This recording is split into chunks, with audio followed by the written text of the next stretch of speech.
స్వాతంత్ర దినోత్సవం సందర్భంగా జాతిని ఉద్దేశించి ప్రసంగించిన ప్రధాని మంత్రి నరేంద్ర మోదీ దేశ రక్షణ రంగంలో ఒక చారిత్రాత్మక ప్రకటన చేశారు. భవిష్యత్తులో ఎదురయ్యే ఎలాంటి ముప్పునైనా ఎదుర్కొనేందుకు 2035 నాటికి సుదర్శన చక్ర పేరుతో ఒక అత్యాధునిక ఆయుధ వ్యవస్థను అభివృద్ధి చేయనున్నట్టు ఎర్రకోట వేదికగా వెల్లడించారు.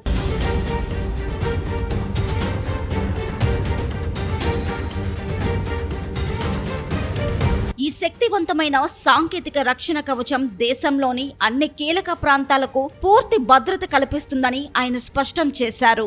శ్రీకృష్ణుడి ఆయుధమైన సుదర్శన చక్రం స్ఫూర్తితో ఈ మిషన్ కు పేరు పెట్టినట్టు ప్రధాని తెలిపారు. ఇది భారత రక్షణ వ్యూహంలో ఒక సాహసోపేతమైన మార్పుగా నిలుస్తుందని ఆయన అభిప్రాయపడ్డారు. మారుతున్న యుద్ధ తంత్రాలకు అనుగుణంగా వచ్చే 10 ఏళ్లలో దేశానికి ఒక పటిష్టమైన సుదర్శన చక్ర కవచాన్ని నిర్మించేందుకు మేము కట్టుబడి ఉన్నాము. 2035 నాటికి ఈ జాతీయ భద్రతా కవచాన్ని విస్తరించి బలోపేతం చేసి ఆధునీకరిస్తాం. ఇందుకోసం దేశం సుదర్శన చక్ర మిషన్ ను ప్రారంభిస్తుంది అని ప్రధాని మోదీ తన ప్రసంగంలో పేర్కొన్నారు.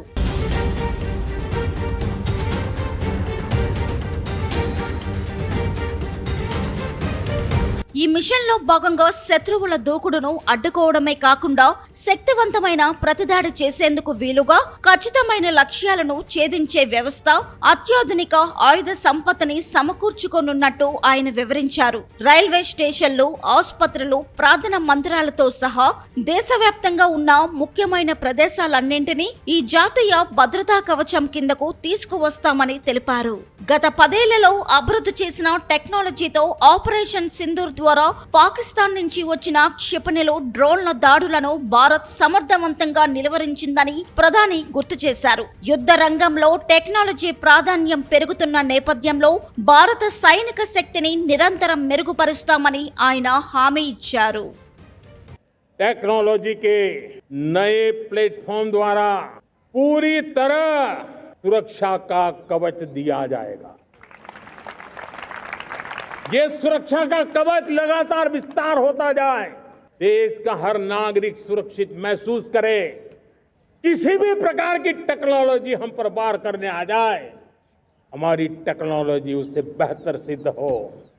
और इसलिए आने वाले 10 साल 2035 तक मैं ये राष्ट्रीय सुरक्षा कवच का विस्तार करना चाहता हूं, मजबूती देना चाहता हूं, आधुनिक बनाना चाहता हूं। और इसलिए भगवान श्री कृष्ण से प्रेरणा पाकर के हमने श्री कृष्ण का जो सुदर्शन चक्र था, उस सुदर्शन चक्र की राह को चुना है।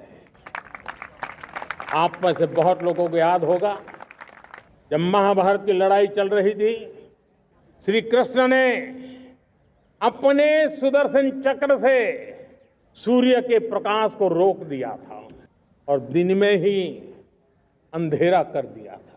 सूर्य प्रकाश को सुदर्शन चक्र से रोक दिया था और तब अर्जुन ने जो शपथ ली थी जयद्रथ का वध करने की, उस प्रतिज्ञा को अर्जुन पूर्ण कर पाए थे।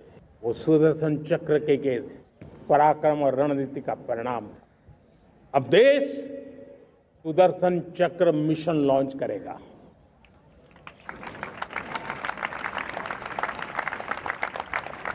ये मिशन सुदर्शन चक्र एक पावरफुल वेपन सिस्टम दुश्मन के हमले को न्यूट्रलाइज तो करेगा ही करेगा, लेकिन कई गुना ज्यादा दुश्मन पर हिट बैक करेगा।